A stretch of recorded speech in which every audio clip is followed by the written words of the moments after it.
Hey, it's Mark from Caliber Home Loans for another recap of the markets for the week ending October 23rd. So I want to just talk a little bit about what happened over the course of the week, and then we'll look at upcoming reports that are coming out next week that could potentially move the market. So why don't we go ahead and get started? So we're going to start with just an overlook on the past week. So again, you're looking at a chart, a bond pricing chart, not a rate chart. So the price and the rate run in opposite directions. So as the price goes down, the rates go up, and vice versa. So you'll see that over the course of the past week, pricing did get worse, which put some upward pressure on rates. There was a little bit of inflation news, but most of what's going on is being driven by the day-to-day on again, off again stimulus talks. So when it looks like stimulus is on, rates tend to get a little bit better. They drop a little bit. And when it's off the shelf or off the table, the market reacts adversely, and both the stock market drops and rates start to go up a little bit. So just from a technical standpoint, generally when the stock market has a bad day, the bond market has a good day because money flows out of the stock market into the bond market, which pushes prices up and yields down. So let's go ahead and look at the past month. You'll see that we still have a trend where the pricing is down. So there has been upward pressure on rates. I don't think that's anything to get too concerned about. We'll talk about the 10-year in a little bit and see what that's looked like. But again, the Fed is in there spending $100 billion a month to try to get rates somewhat consistent. And when we talk about putting upward pressure on rates, I'm not talking about a quarter point or half a point. You might get an eighth of a point variation during the course of the week. Pricing might get a little bit worse for any given rate depending on the circumstances. So, but there is a little bit of upward pressure on rates. And then from March, you can see that the trend is certain. The trend line is down, so prices are dropping a little bit, which pushes rates up. But we're still in a great spot. The Fed is spending a ton of money to try to keep rates consistent. So that's what the mortgage-backed security bond market looked like over the last week, month, and since last March. So I do want to look at the 10-year because that's gone up. It closed at 0.841 on Friday, which is really a super low rate. So that in and of itself isn't a big deal, but it's the acceleration. So it went up. It's been as low as take a look at this 0.56 in August, and even in the last week, it went up. I'm more concerned about the acceleration of the increase than the increase itself. And again, this is being driven mostly by the on-again, off-again stimulus talks, and that's going to continue probably till after the election. And that's having an effect both on the bond markets and on the stock markets. So, it kind of is what it is, but that's what's driving rates. The only thing I can tell my clients and people that are thinking of buying a house and or refinancing is that, we know what we have today.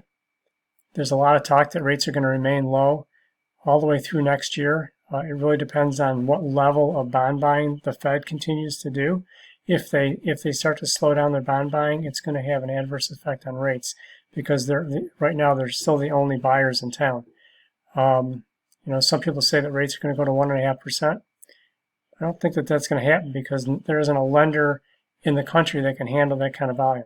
So there's no reason for a lender to push rates down that low. Again, I always go back to my analogy. If I can only make 10,000 cases of toilet paper a day and I can sell 50,000 cases a day, why would I drop my price? So the bond market might suggest that rates could go lower than 2, but I don't think lenders are going to do that because they can't handle the volume. I mean, there's just no capacity. So we'll have to see how that plays out.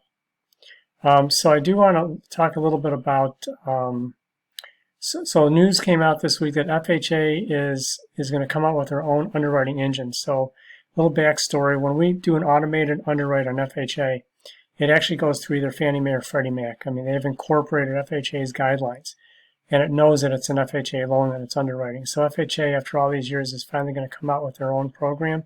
It's not slated to come out till next year. I'm not quite sure exactly what that's going to look like. Nobody does.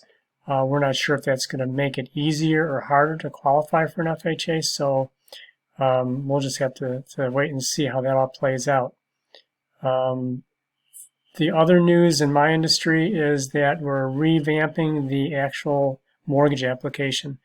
Probably for the second, I've been doing this 28 years, for the second time in 28 years. There was a revamp a few years back, and they're doing a major revamp. They put it off a year already, but it's gonna be rolled out next year. I think it may actually be, it's gonna be more comprehensive, a little bit more in depth for people to fill out.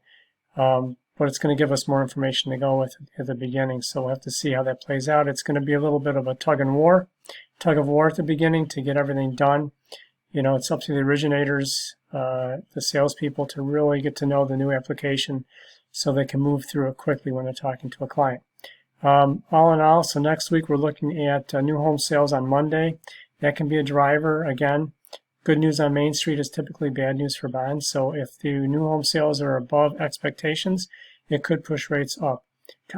Consumer confidence is out Tuesday, so that's on a numerical scale. So it's slated to be at 102.